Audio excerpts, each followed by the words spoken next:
¿Qué tal, banda? Espero se encuentren muy bien. El día de hoy veremos la lección número 3 llamada fracciones. Si aún no has visto la lección número 1 y 2, dejo por aquí arriba y en la descripción la lista de reproducción de este curso.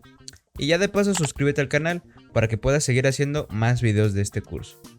Ahora sí, vamos con la lección número 3 de fracciones. El primer subtema es la introducción a las fracciones. Antes de abordar el tema de fracciones, debemos de dominar otros que nos ayudarán a comprenderlo y analizarlo mejor. El primero de ellos son los múltiplos. Los múltiplos de un número son el resultado del producto de dicho número por cualquier número natural. Por ejemplo, el 15 es múltiplo de 5, ya que 5 por 3 es igual a 15. Un múltiplo es igual o mayor que el número del cual se obtienen. La cantidad de múltiplos que pueden obtenerse de un número es infinita. Por ejemplo, los múltiplos de 5 son 5, 10, 15, 20, 25, 30, 35, 40, 45, 50, 55 y así hasta el infinito. Otro ejemplo son los múltiplos de 2, que son 2, 4, 6, 8, 10, 12, 14, 16, 18, 20, 22, 24 y así hasta el infinito. Seguimos con los divisores. Los divisores son números que pueden dividir exactamente a cierta cantidad. Por definición, cualquier cantidad tiene dos divisores, 1 y sí mismo, a excepción del 0. Un divisor es igual o menor que la cantidad de la cual son divisores. Y estos tienen una cantidad definida, a diferencia de los múltiplos, que esos son infinitos. Por ejemplo, aquí tenemos los divisores de 18, que son el 1, el 2, el 3, el 6, el 9 y el 18. También tenemos ejemplo a los divisores de 12, que es 1, 2, 3, 4, 6 y 12. Cuando una cantidad es pequeña, es fácil conocer sus divisores a simple vista, pero cuando la cantidad es mayor, es menos evidente conocer cuáles son los divisores de dicha cantidad. Para estos casos, existen maneras resumidas de conocer divisores. A esto se les llama criterios de divisibilidad. Te recomiendo que estudies bien esta tabla de criterios de divisibilidad, ya que en más de un ejercicio del examen los vas a necesitar. Vamos a comenzar con el número 2. Su criterio dice que un número es divisible entre 2 si la última cifra es par o 0. Por ejemplo, aquí tenemos que 546 es múltiplo de 2, porque termina en 6 y el 6 es un número par. El otro ejemplo es 7820, es múltiplo de 2 porque termina en 0. En el número 3, su criterio nos dice que un número es divisible entre 3 si la suma de sus dígitos es 3 o múltiplo de 3. Como ejemplo tenemos que 1572 es múltiplo de 3, porque la suma de los dígitos 1 más 5 más 7 más 2 nos da como resultado 15. Y nosotros sabemos que 15 es múltiplo de 3, por lo tanto 1572 es múltiplo de 3.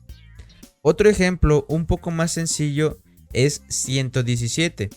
Es un múltiplo de 3 ya que la suma de 1 más 1 más 7 es 9. Y sabemos que 9 es múltiplo de 3.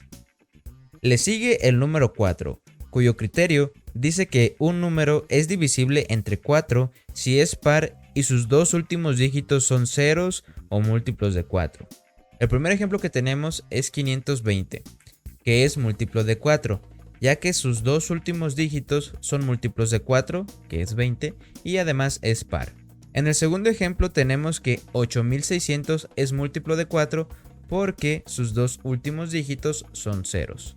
Para el número 5 nos dice que un número es divisible entre 5 si termina en 5 o en 0.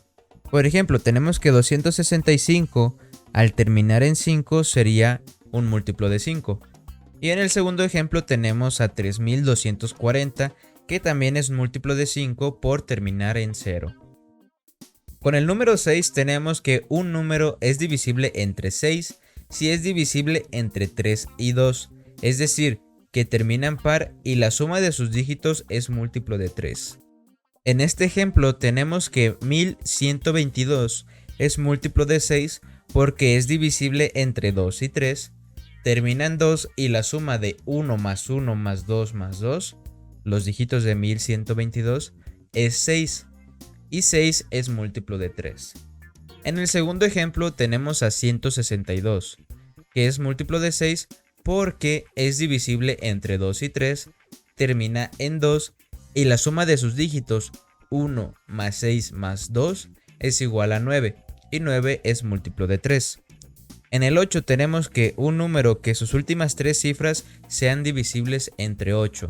Por ejemplo, 26.016 es múltiplo de 8 porque sus últimos 3 dígitos son 0,16 y 16 es divisible entre 8. En el segundo ejemplo tenemos 4104. Sus últimas 3 cifras son 104 y 104 es divisible entre 8.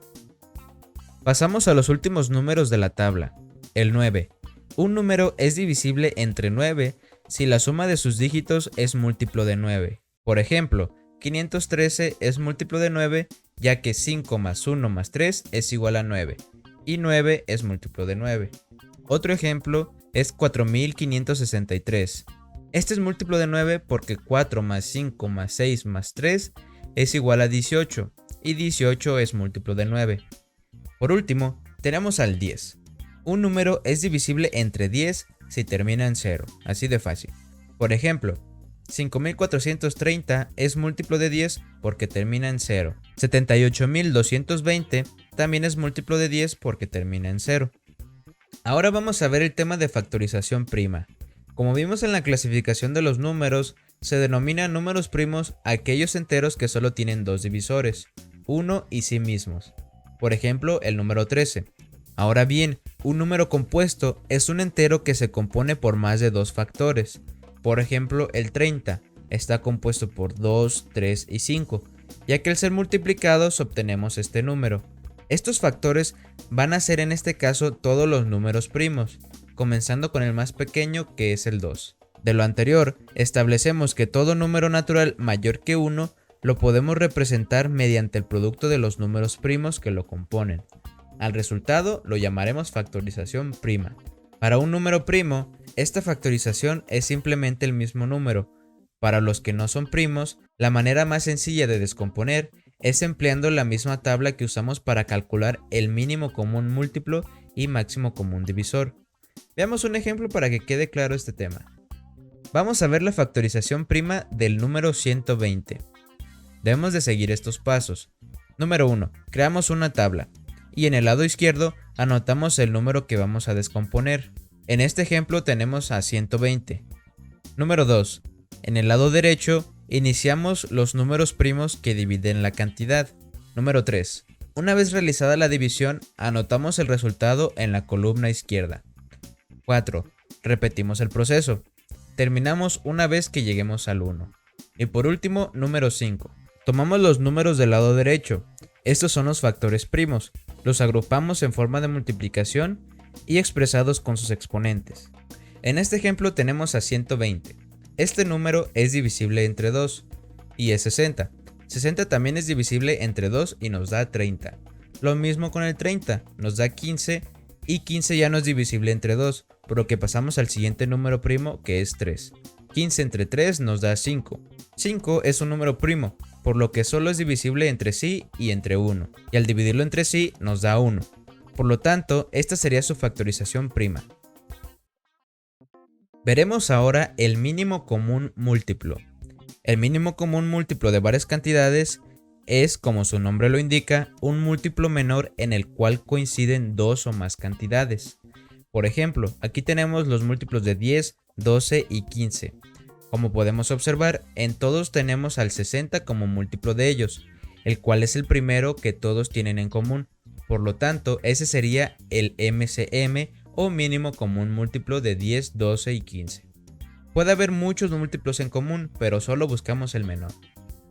Pasamos al máximo común divisor. El máximo común divisor de dos o más cantidades es el número mayor que divide a dichas cantidades exactamente. Tenemos este ejemplo, donde tenemos a todos los divisores de 30, 12 y 18. Podemos ver que el 6 es el MCD o máximo común divisor, ya que es el número mayor que divide a todos los números. Puede haber varios divisores en común, pero buscamos siempre el mayor. Ahora les voy a enseñar un método para determinar el MCM y el MCD. para cuando tengamos varias cantidades y así no tengamos que hacer factorización prima de cada número individualmente. El paso número 1 es acomodar las cantidades en una tabla. En este caso vamos a factorizar al 12, el 18 y al 30. Número 2. Del lado derecho de la tabla colocamos un número primo que divida exactamente a cualquier cantidad. Te recomiendo que primero pongas el número que divida exactamente a todos los números simultáneamente, dado que esto te ayudará a localizar más rápido el MCM. Para este ejemplo vamos a iniciar con el número 2. Número 3. Divide cada número entre el divisor del lado derecho y los resultados se ponen abajo de cada cifra. Si un número no es divisible, se transcribe abajo.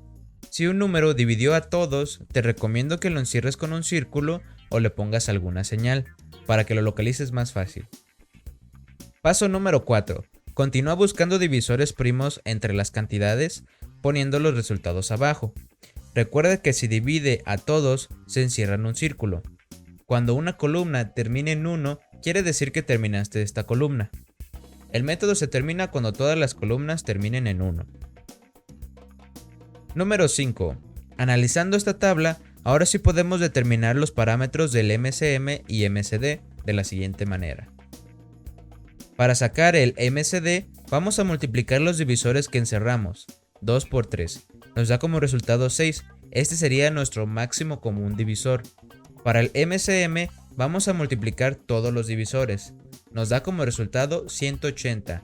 Este es nuestro mínimo común múltiplo. Ahora vamos al siguiente tema. Bueno, ahora que ya vimos algunos conceptos que nos ayudarán a trabajar con las fracciones, continuaremos con algo sumamente importante, que es entender lo que significa una fracción.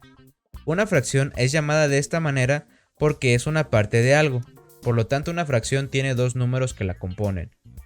El numerador, que indica las partes que tienes, y el denominador, que indica las partes totales. Es decir, si digo que tengo 3/4 de un pastel, quiere decir que tengo 3 pedazos para mí de los 4 pedazos totales en los que se dividió. Si quiero saber qué fracción me falta, es solo ver cuántos pedazos me faltan para llegar al total, es decir, que me falta un pedazo para tener el pastel completo, lo cual se representa como un cuarto. Gráficamente se vería de esta manera. Un entero siempre se representa con un 1, y hablando de fracciones, con las partes totales en las cuales se dividió. Como por ejemplo, aquí vemos que todo el entero son 4/4, pero también puede ser 5/5 o 10 décimos, etc. Y bueno, hasta acá vamos a dejar el video del día de hoy, con la primera parte de esta lección de fracciones, para que no se saturen de información. Estuve ausente un tiempo por unas cosillas, pero no se preocupen, vamos a retomar el curso con todo. Así que suscríbete para que no te pierdas ningún video. Yo soy Nescam y nos vemos en la próxima.